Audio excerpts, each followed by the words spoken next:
Welcome to the More Perfect Union, the podcast that offers real debate without the hate. From the right side of the political spectrum, we have... DJ McGuire, a progressive conservative from Suffolk, Virginia. Warning, I'm doing this episode sober. Ooh, okay, well, that's our show for tonight, ladies and gentlemen. Thank you. Good night.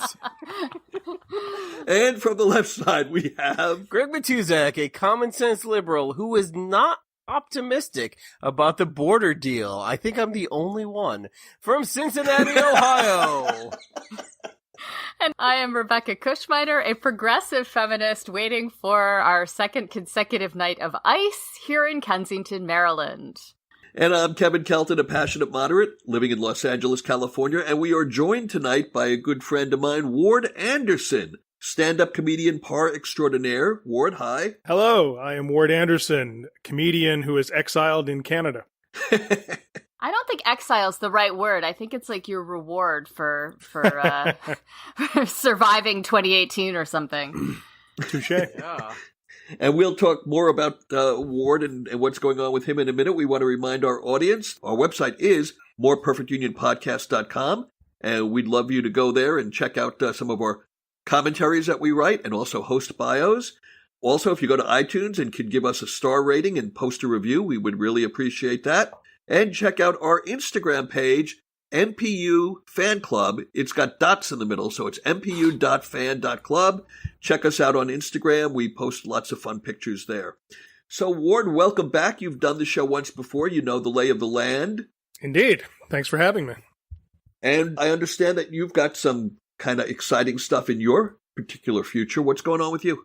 Oh, well, I have a comedy special that's going to be coming out this summer. Where it's going to wind up is to be announced, but it will be available on iTunes, on Amazon, places like that. I'm just waiting to see where the final deal is, but it's called Kind of Sort of Grown Up, and it comes out this summer. Nice.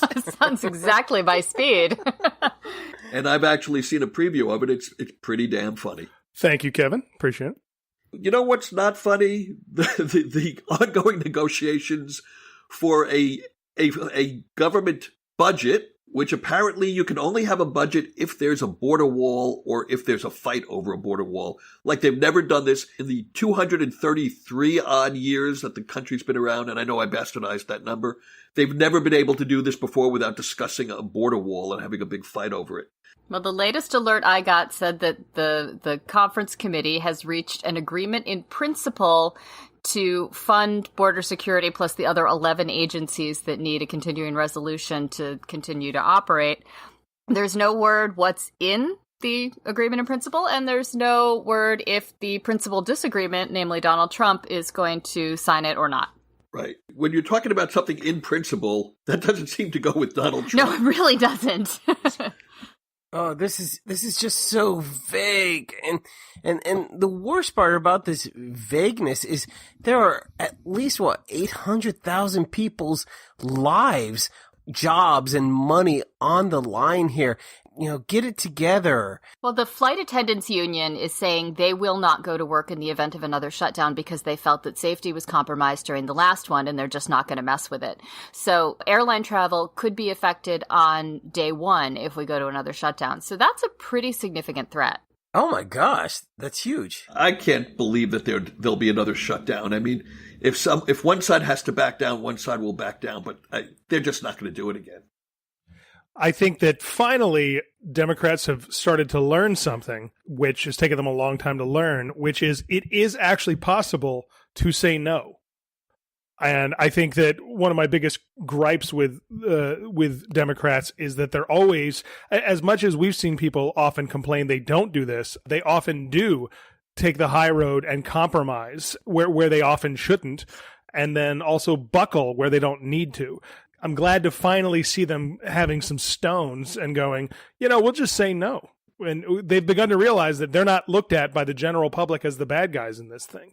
That's a rare thing for Democrats. I think one of the hardest things I've always had to deal with when it came to that party is that they always seem to want to appease voters they're never going to get.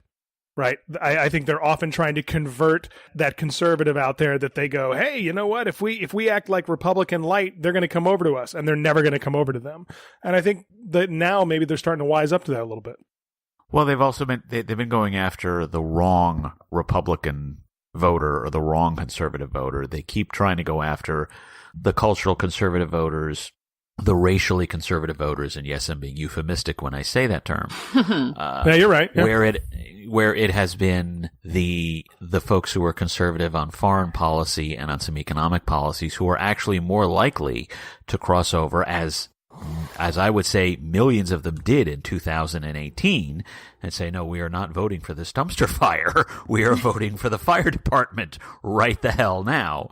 And I think on this matter, the Democrats have done a very good job of actually being the fire department and saying, look, we want the government to run, but we're not going to throw up a gigantic concrete edifice to this man's ego and waste a bunch of money in the process. And they have exposed the entire Republican Party and the entire what was left of the conservative movement that's still over there, which was supposed to be about limiting government, which was supposed to be about reducing spending.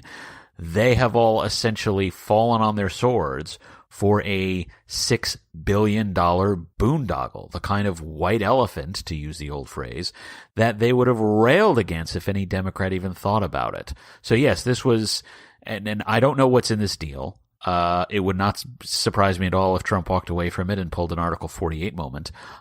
But yes, Ward, you're absolutely right. The Democrats have figured out that there are some fights that you can win, and they have been winning this one. Yeah. Okay, so changing topics, I have a little question for you guys. We'll see who buzzes in first. Think of this as a little game show. Buzz. Ready? You probably know the answer, too, but I'm still going to ask the question. Spiro Agnew. Okay. It's always Spiro Ready? Agnew. It's true. What do Senators Elizabeth Warren, Amy Klobuchar, Virginia Governor Ralph Northam, Lieutenant Governor Justin Fairfax, Attorney General of Virginia Mark Herron, and Congressperson Ilhan Omar, what do they all have in common? They're all running for president? None of them are Spiro Agnew.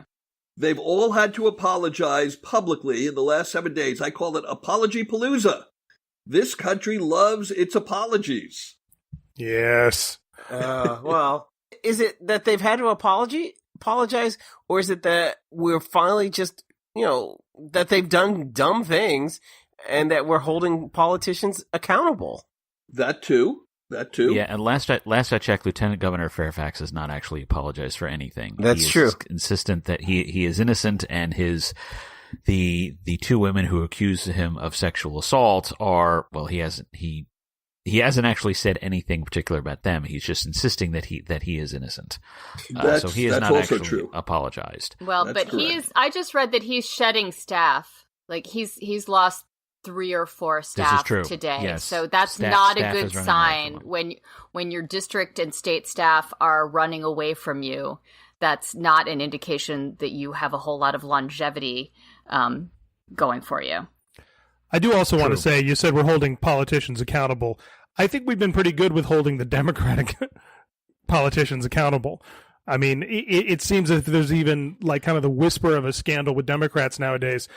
Everyone's quick to not only get them to apologize, but try to get them to resign from office. Well, we've talked about this before, that Democrats traditionally, and at least for the past couple of years, we are held to a higher standard. And maybe it's because, that whole we go high, or the lower that Trump goes, we have to be higher, and morally and ethically and all that, which is kind of funny because 18 years ago, honestly, with the Clintons, we were the bad guys and we were the morally, debased. I remember my father sitting at Thanksgiving saying, "You're a Democrat. You must be a scumbag. You probably, just, love cheating and drugs and the marijuana because you're a Democrat." And I'm thinking now, like, wait a second. That sounds like a Republican presidential platform. Yeah, I think the thing is, I don't know if necessarily Democrats are holding themselves to a higher standard as much as they're holding themselves to a normal standard. I think what we're really seeing here is that Republicans aren't holding their elected officials to any standards at all. It does not matter what you do or what you say as a Republican, so long as, frankly, you hate the right people. There's no nice way to put that. And I can't think of a nice way to put that because the evidence doesn't point towards a nice way to put that. Yeah, that's not a nice thing to say, but I think you're spot on. Go on. I'm sorry. Yeah, I mean, Republicans have lowered their standards. Democrats haven't. Well, there's also, I mean, we talk about identity politics as a negative, but if you are a member of one of the discrete groups that is often accused of identity politics, yeah, you do have certain sensitivities. And so when I hear that Justin Fairfax has been accused of sexual assault, the hair on the back of my neck stands up. And I don't want to sit in a room with him, and I don't want to sit under a big tent with him. You know, I can tolerate, I can accept a lot in the way of personal quirk and, you know, different types of people, but I will hold you to account for your behavior. And if you are the type of person who behaves the way Justin Fairfax is alleged to have behaved, I don't want to be part of it. Right, but the key word is alleged. Yeah. It is alleged. I mean, innocent I have no reason until to proven guilty. But at the same time, there is no reason I can see to disbelieve the people who have come forward. So I want to hear all sides of the story. So far, Justin Fairfax is not actually talking. What I want is to treat him, I expect of him, the same thing I expected with Brett Kavanaugh. I want an investigation, and I want to find out more from there, right? And then do you want Matt Damon to fillet him in public? Absolutely. Absolutely. But I mean, I think that should just happen to everybody, though. But not in blackface. No. Not in blackface. No. But I think there is something to be said about that. Is there does need to be an investigation. I also don't want, whether you're Republican or you're Democrat, I don't want us to follow this trend of the past few years of accusation followed by resignation. I don't want to do that. And whether you're Republican or Democrat. I also, and I'm not a conspiracy theory kind of guy. I'm not one of those people. And yet all of this coming out in the same week, all of it is all kind of creepy to me. And so rather than jump the gun and just automatically shut them all down and expect them all to resign, which very well may be the thing that winds up happening, but rather than just jump to that, I'd like to get some investigation going and actually get to the bottom of it, rather than just treat it as we did, say, Al Franken or others, and just go, oh, nope, the accusation's enough, get them out of here. Well, at this point, we have, in reference to Governor Northam and Attorney General Herring, we had admissions from both. I don't know where Governor Northam is now. The once and future admission, the admission to would be king. We can now retire. You put the cart before the horse and replace it with you put the admission before the denial. But I do think the reaction to Northam and Herring shows how important a good apology can be. Attorney General Herring's apology was empathetic, it was remorseful, it was truly sincere, and it showed a willingness to learn and to understand. Ralph Northam's initial admission and apology just sounded like, how on earth can I make this go away in less than 30 seconds? And his behavior since then has been utterly bizarre. He couldn't call slavery yesterday. His closest advisors apparently are telling him that one of the ways for him to start learning about, one of the ways to educate himself is to watch Birth of the Nation. I kid you not. That's oh my gosh, you're kidding me. Yes, the Virginia Twittersphere is already saying, Governor Northam, you have to fire those people. Wait, hold on. Birth of a Nation as in D.W. Griffith, or the most recent Birth of a Nation? No, we're thinking it's D.W. Griffith Birth of a Nation. I'm not laughing Jesus, out of no, I am laughing. Jesus. That's terrible. But shouldn't we give them the benefit of the doubt and think that maybe it's the more modern one? If we're doing benefits of doubt? Yes, sure. I guess so. How old are Northam's advisors? Yeah, right. And then they should watch an Al Jolson talking. God. Sure. No, watch the Ted Danson Friars Club roast of Whoopi Goldberg. Oh, No, I actually was digging through my memory banks as in all this conversation about blackface. I'm like, I've known that blackface was bad for a long time. Why do I know this? And I remembered it was an episode of Gimme a Break. Remember that sitcom with Nell Carter? Yeah, Of course. And I actually found the episode where someone dressed in blackface and Nell Carter, took everyone in the room to task for it. I posted it on my Facebook today.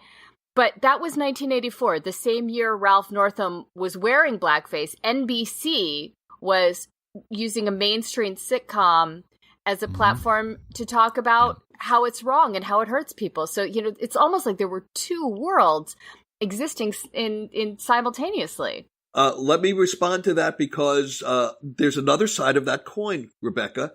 1984, same year, same network, NBC. I happened to work on a little show called Saturday Night Live.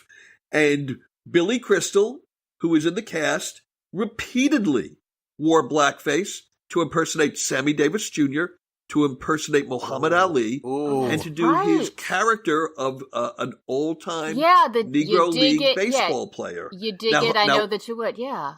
Now, I know people will say there's a difference. He's a professional entertainer on a network television show doing an impression or trying to do a character. And yes, there is a difference. What I would say is if somebody like Ralph Northam saw that, people do dumb things when they see things in the media. They shouldn't, but they do it. Sometimes they do dangerous, dumb things and they hurt themselves. In this case, it may have been, and of course we don't know this, but it may have been Northam saw things like that or saw that and thought, well, me dressing up as Michael Jackson for a party, that's kind of the same thing. I am not saying it is. I'm not saying what he did is okay. Saying, but I'm saying that people do stupid things. Sure. And what Northam said about dressing up as Michael Jackson, what Herring said about dressing up as Curtis Blow, that is a discrete and particular phenomenon. But the photograph in the yearbook was not that. That's horrific. That absolutely is horrific. That was blackface paired with a KKK with a KKK person, and that totally, that's like 100 times worse. Different thing. But yes, what you're saying about Billy Crystal in those years, I had forgotten all of that. My God, can you imagine? Now, well, you don't have to go back that far. Daryl Hammond used to do it to be Jesse Jackson just a few years ago. Fred Armisen was put in black makeup to be Obama when they didn't have any black actors on the show. Robert Downey Jr. did an entire movie in blackface, Tropic Thunder. And the joke was he was a white actor playing a black character in blackface, and nobody understood why.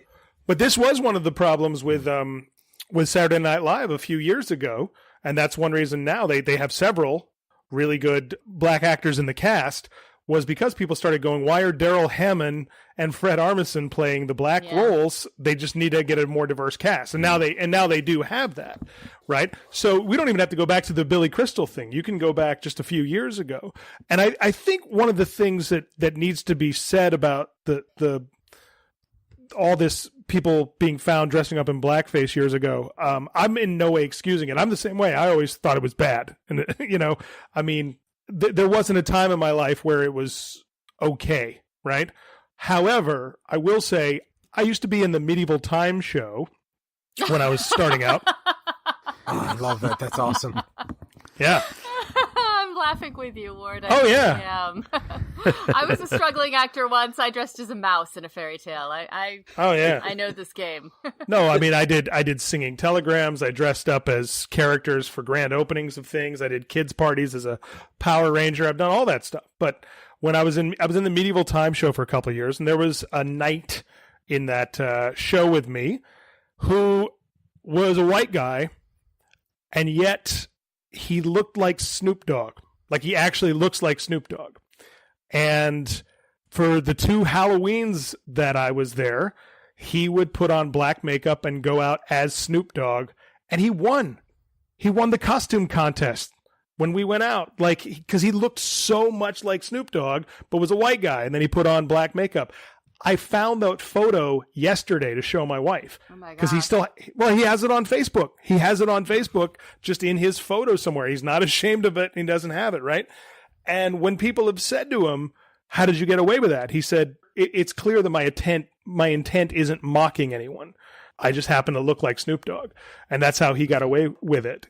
And so I think when it comes to, like Kevin, you said, some people will say Saturday Night Live is different. I'll say it's different when Billy Crystal did it back then, because he wasn't doing it to mock black people. He was doing it to impersonate celebrities, right? But there was nothing mocking a race by doing that. A lot of these, when you see these old photos of people dressed up in blackface, that's what it is. They're mocking, right? It's supposed to be like minstrel show stuff. Yeah, minstrel exactly. show stuff, which, Even and if you look at the history of political cartoons, it uses that exact same imagery to diminish and demean people of other races. Absolutely, so it's all part and parcel. Yeah. So, and just a factual thing, I'm getting this from BuzzFeed. Northam has also been urged by his advisors to watch parts of D.W. Griffith's 1915 film *The Birth of a Nation*. Wow. Oh God. I take back the benefit of the doubt that I gave them. We are all face palming for everybody listening. Everyone has a hand on their forehead right now. That's like trying to tell a guy if he wants to understand sexual assault, he should watch Revenge of the Nerds, which... Oh, dear God. Which actually does have a horrific sexual assault in it if you watch the whole movie. The movie The nerds are the villains. They are the goddamn villains. So bad. I watched. Well, that was on TV recently, and I was watching it like in a rerun on television, and I was sitting there going, this is terrible. It plays sexual assault for laughs. The nerds are the villains. They're the villains. Yeah. They're the villains. Well, and I saw something today that was like, Jake Ryan ruined us all for forever. I'm like, Jake Ryan gave away his drunk girlfriend to another guy and said, do what you want. Yeah. That's not he good. Said, he said, she's wasted, have fun.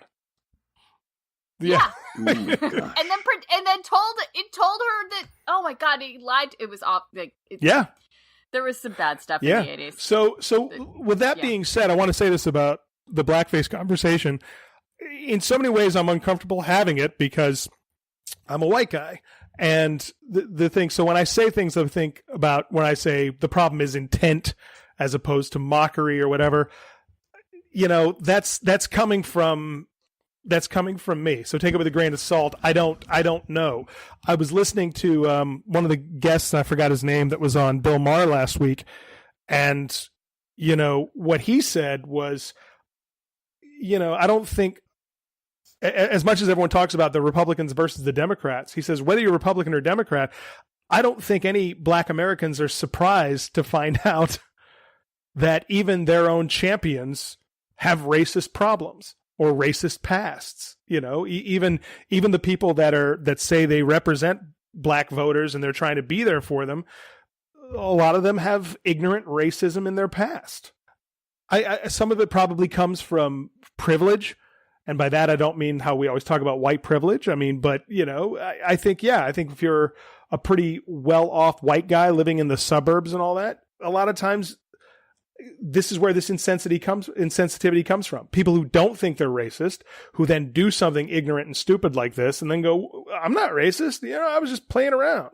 It's not good, but I think that's where it comes from. I think people have often done that. How many times have we saw it every Halloween, some famous singer or somebody dresses up in some kind of insensitive or racist costume and then goes, what? Come on, man. I'm as liberal as they come. What are you talking about?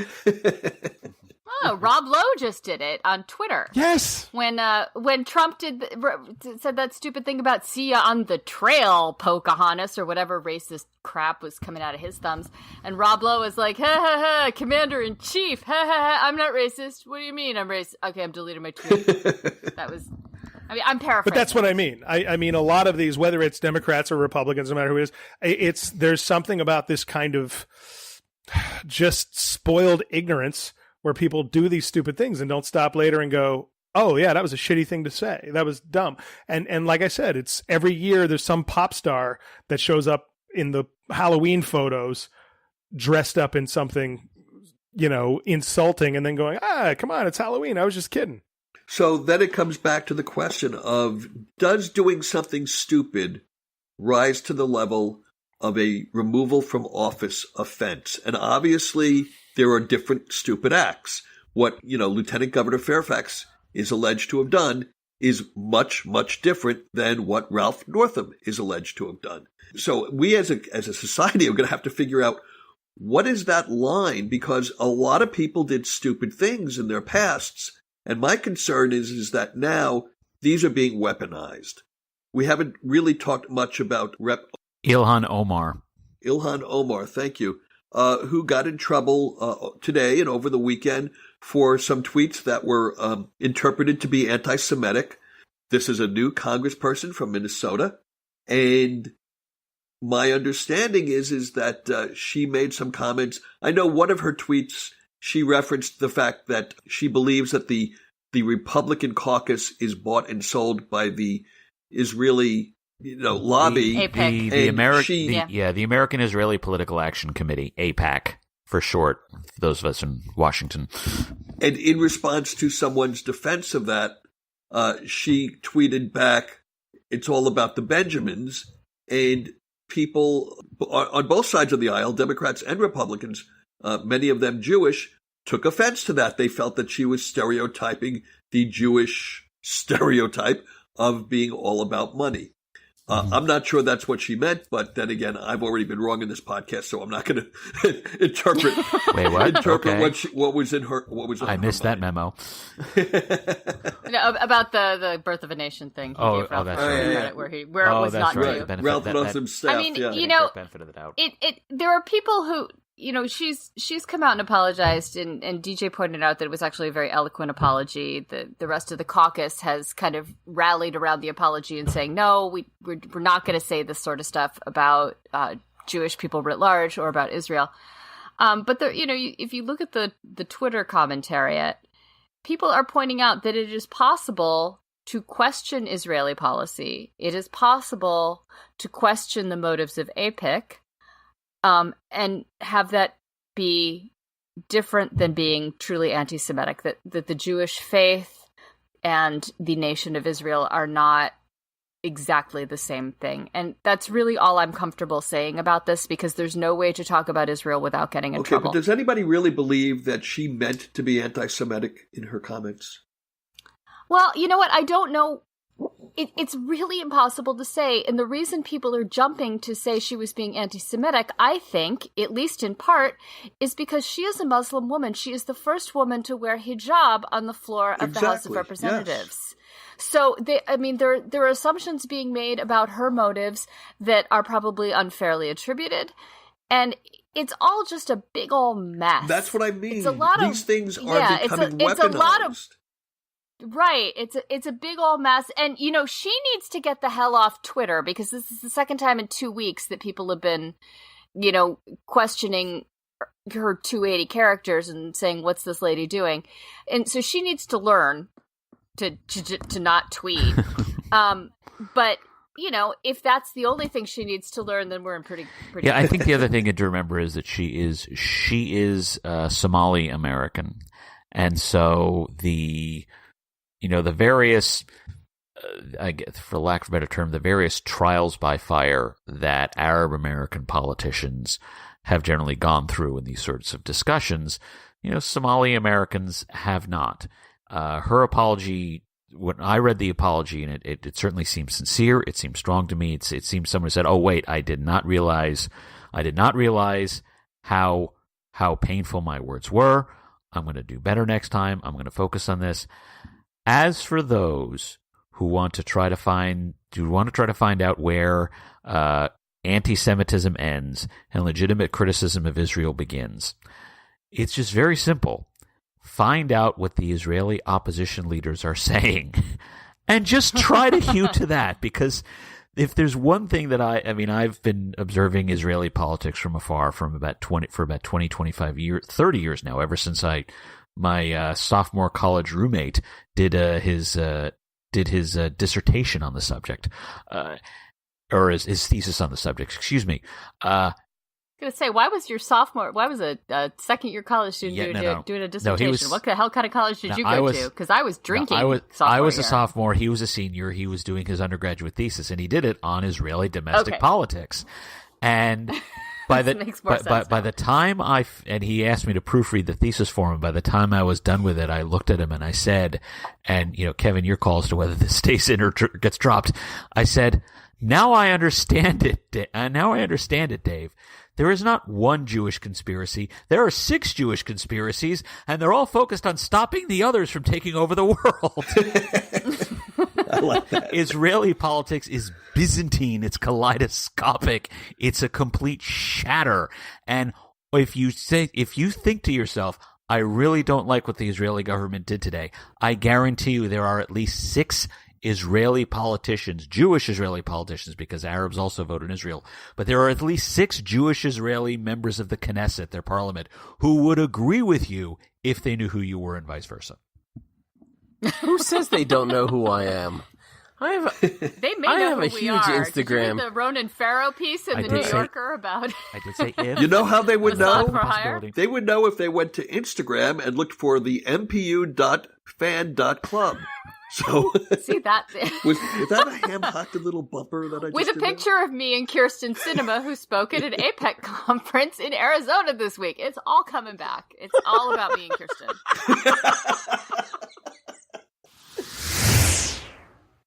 The More Perfect Union podcast, now heard on iTunes and Blog Talk Radio. It's better than staying at home and listening to Michael Bolton. Mostly better.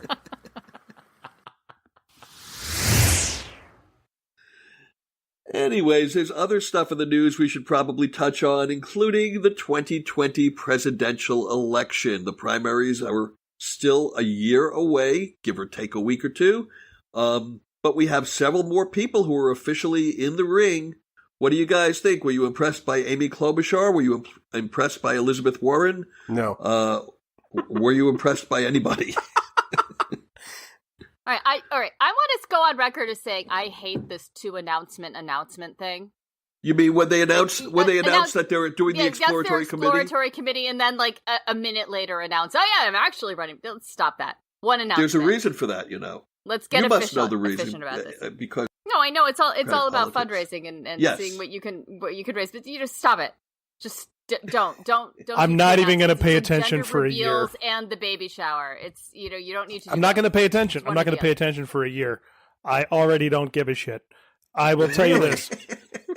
I can't Yeah, but you're in Canada. I can't bring myself to give a shit, and mostly because it just reminds me of the Republican clown car in 2016 and how all of that there were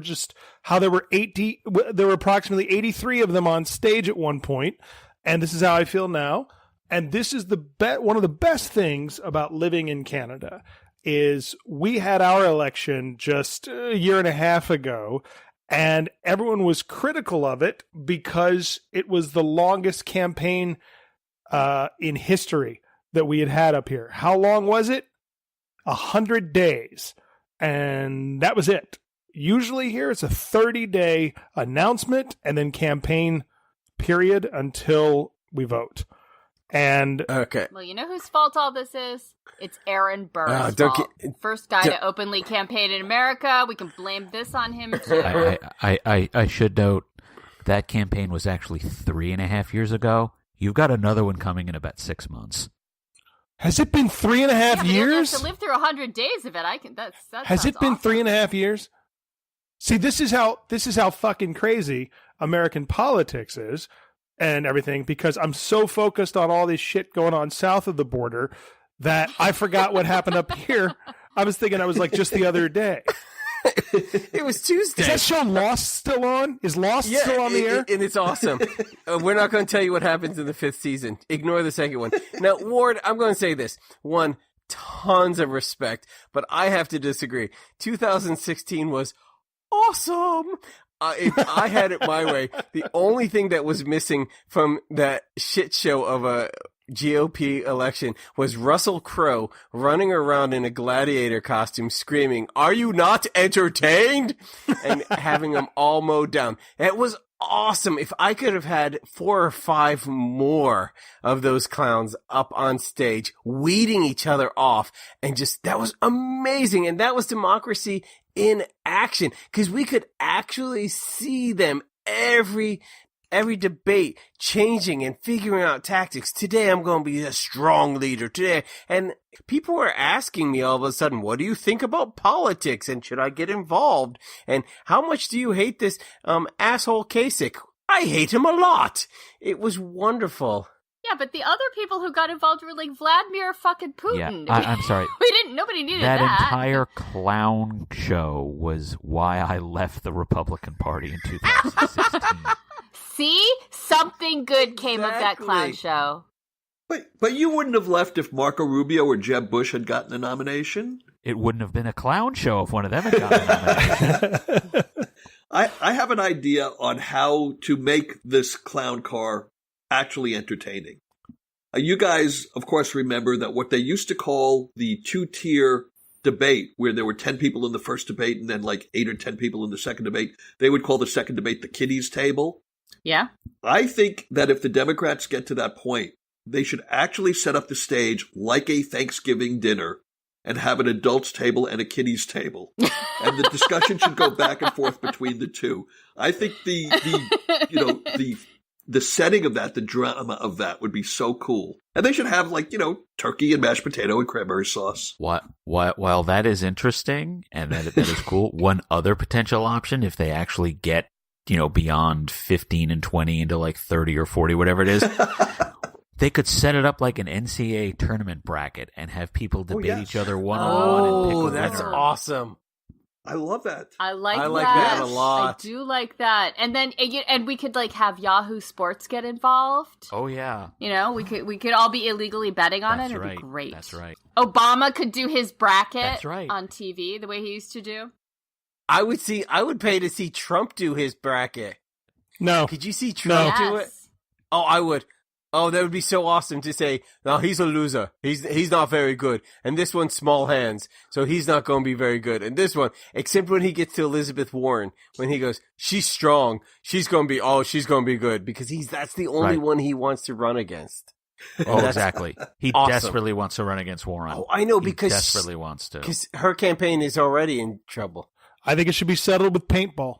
I think that the way to paintball. If it's paintball, then Kirsten Gillibrand wins. Good. Her mom used to hunt their Thanksgiving turkey out their back door. It should be settled in a Michael Jackson Beat It style knife fight where we tie one hand together. No. We aren't doing Michael Jackson style anything. Remember Ralph Northam ruined it. It's a Game of Thrones melee. Oh, Red Wedding. Actually, you know what? These are Democrats. It should just basically be Jeopardy. They should have to be answering esoteric questions about musical theater and Shakespeare.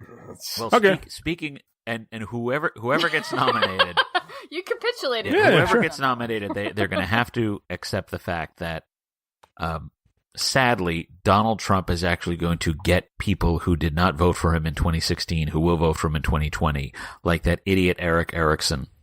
Oh my gosh, how did that happen? He's a moron. Yeah, this is me venting about just the utter tribalism of a movement that I called home for some 25 to 30 years.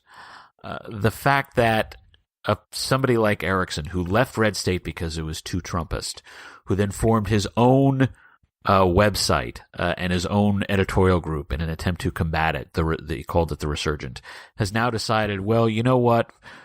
For a few judges and owning the libs, oh yeah, I'll support Donald Trump for re-election. Just the utter tribalism of this is really sickening, and the entire. Hold on a second. Hold on. You said tribal. That's Elizabeth Warren. That's not me. You're fake.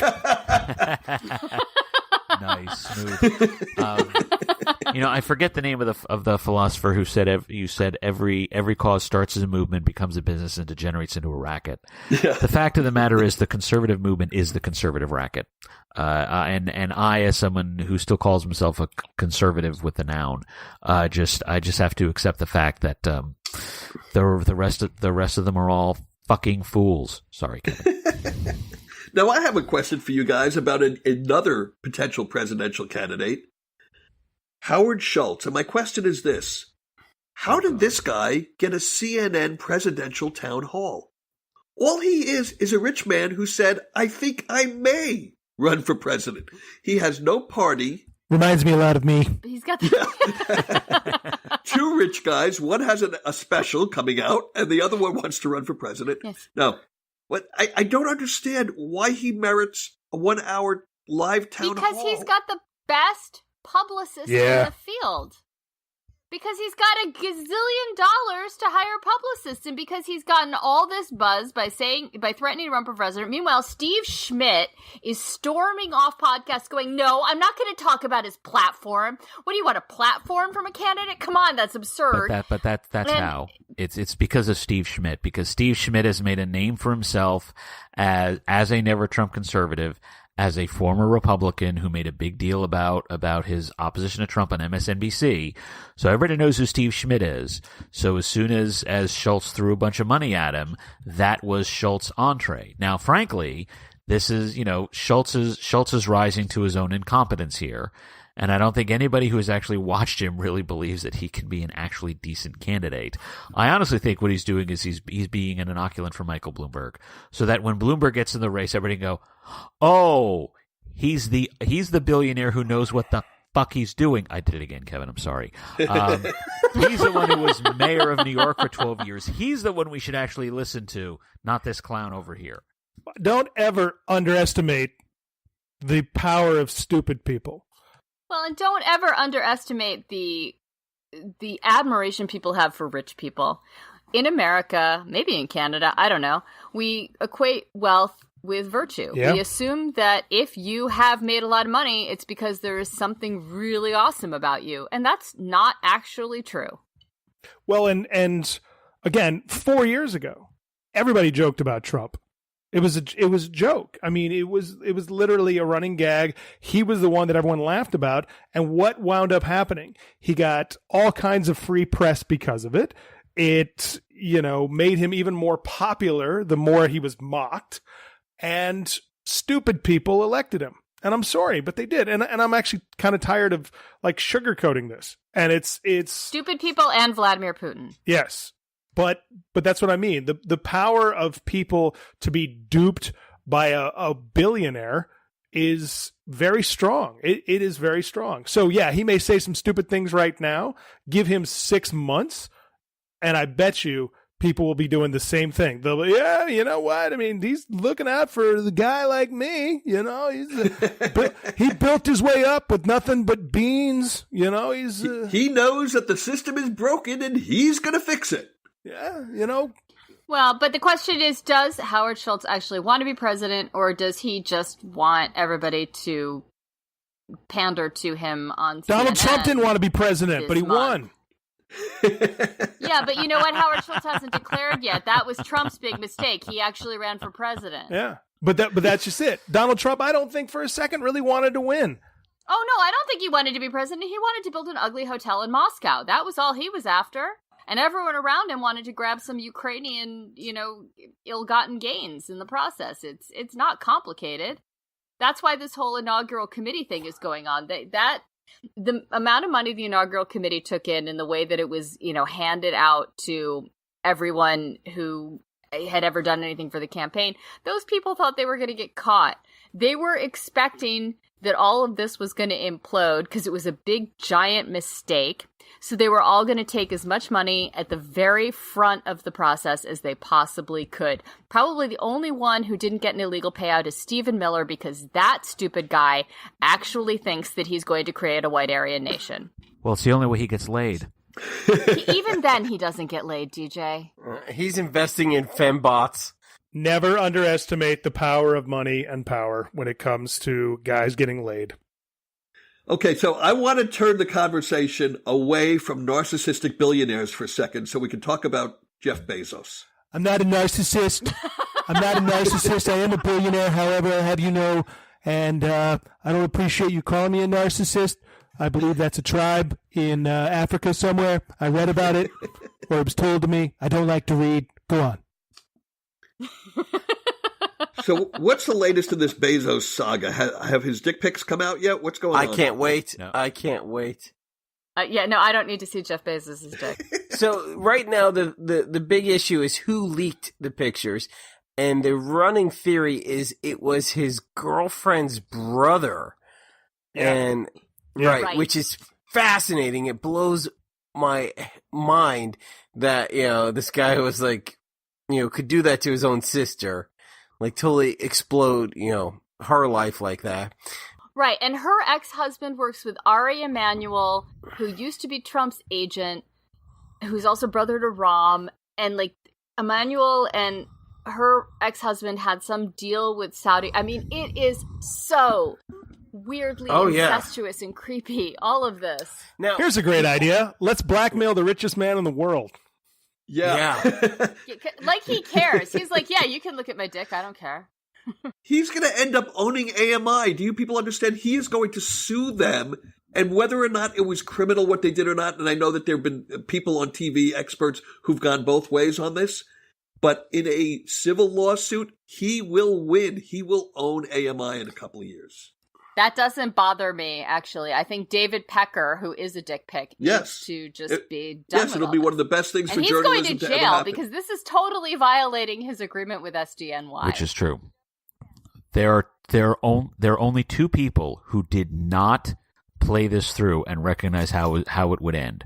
One is the President of the United States, and two is the Crown Prince of Saudi Arabia. Yeah. Yeah, no, because they both are so expecting people to knuckle under, and Jeff Bezos doesn't give a shit. But, and I love that they're saying, no, this is journalism. No, journalism is when you alert to somebody that, hey, we're about to publish damaging information about you. There are no conditions attached to it. If Ronan Farrow calls you and says, hey, Les Moonves, I happen to know you've raped everybody who's ever worked for you. I'm publishing it. That's the end of that conversation. There's no quid pro quo. It's, but I won't if you do X. That's not what happens in legitimate journalism, and AMI trying to pretend it is fake news. It's one of those things that brought down Gawker. Well, I was just about to say Gawker. Oh, yeah. The thing about Gawker, though, we actually had to see Hulk Hogan's penis for Gawker to go away. And it seems now we're going to have to see... Greg, you're supposed to close your eyes when that happens. Well, all I'm saying is that for now, that every time we see one of these terrible media outlets that are just trash, we're going to have to see some... One thing I can promise you guys is none of you will ever see my penis. Oh, yeah. The Macho Man's going to see everybody's penis. Well, we want to thank everybody for listening to the XXX version of the More Perfect Union podcast. I'm going to go slap the Bezos. That's my new term. Please follow us on Twitter at hashtag MPU Podcast and on Facebook at facebook.com More Perfect Union Podcast. And look for our dick pics on our Instagram page, mpu.fan.club.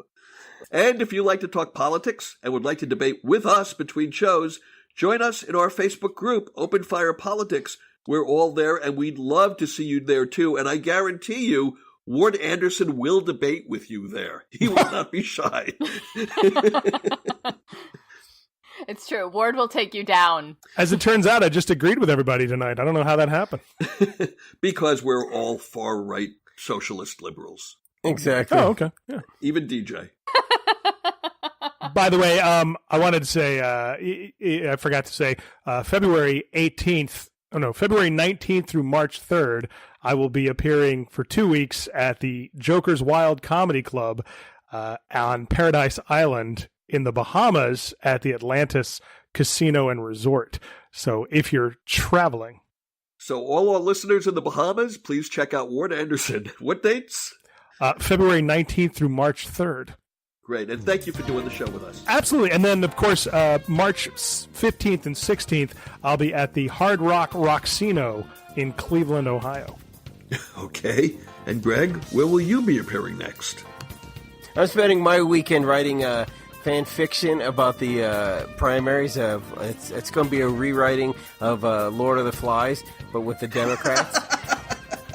Whoever has the conch at the end gets the nomination? Yeah, exactly. And they're all going to be holding this stick and saying like, but it's not going to end well for anybody. It's not going. Can I just point out that he said the stick, not this dick? No, it was the stick.